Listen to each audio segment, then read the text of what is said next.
The moment you are old enough to take the wheel, responsibility lies with you. What is more, I cannot criticize my parents for hoping that I would never experience poverty. They had been poor themselves, and I have since been poor, and I quite agree with them that it is not an ennobling experience. Poverty entails fear and stress, and sometimes depression. It means 1,000 petty humiliations and hardships. Climbing out of poverty by your own efforts, that is something on which to pride yourself, but poverty itself is romanticized only by fools. What I feared most for myself at your age was not poverty, but failure. At your age, in spite of a distinct lack of motivation at university, where I had spent far too long in the coffee bar writing stories and far too little time at lectures, I had a knack for passing examinations, and that, for years, had been the measure of success in my life and that of my peers.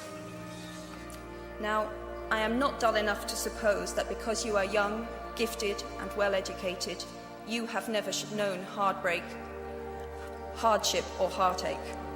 Talent and intelligence never yet inoculated anyone against the caprice of the fates, and I do not for a moment suppose that everyone here has enjoyed an existence of unruffled privilege and contentment. However, the fact that you are graduating from Harvard suggests that you are not very well acquainted with failure. You might be driven by a fear of failure quite as much as a desire for success. Indeed, your conception of failure might not be too far removed from the average person's idea of success. So high have you already flown. Ultimately, we all have to decide for ourselves what constitutes failure. But the world is quite eager to give you a set of criteria if you let it. So I think it fair to say that by any conventional measure, a mere 7 years after my graduation day, I had failed on an epic scale. An exceptionally short-lived marriage had imploded, and I was jobless, a lone parent, and as poor as it is possible to be in modern Britain without being homeless. The fears that my parents had had for me and that I had had for myself had both come to pass, and by every usual standard, I was the biggest failure I knew. Now, I'm not going to stand here and tell you that failure is fun. That period of my life was a dark one, and I had no idea that there was going to be what the press has since represented as a kind of fairy tale resolution. I had no idea then how far the tunnel extended, and for a long time, any light at the end of it was a hope rather than a reality.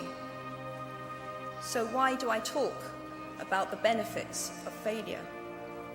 Simply because failure meant a stripping away of the inessential. I stopped pretending to myself that I was anything other than what I was, and began to direct all my energy into finishing the only work that mattered to me.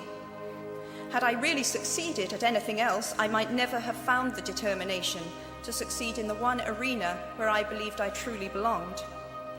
I was set free because my greatest fear had been realized, and I was still alive, and I still had a daughter whom I adored, and I had an old typewriter and a big idea. And so rock bottom became the solid foundation on which I rebuilt my life.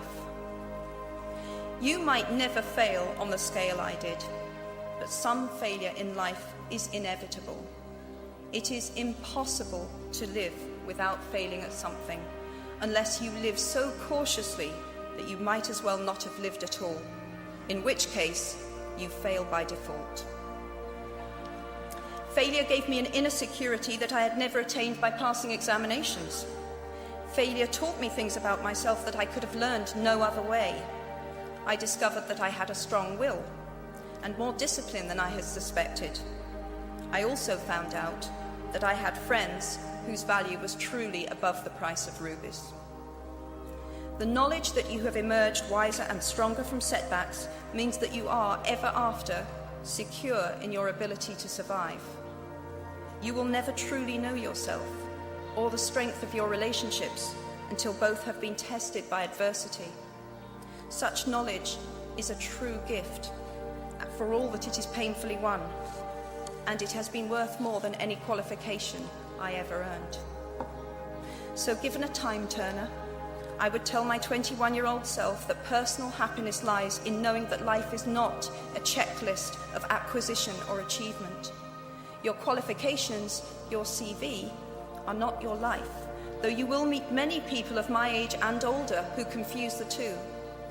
Life is difficult and complicated and beyond anyone's total control, and the humility to know that will enable you to survive its vicissitudes.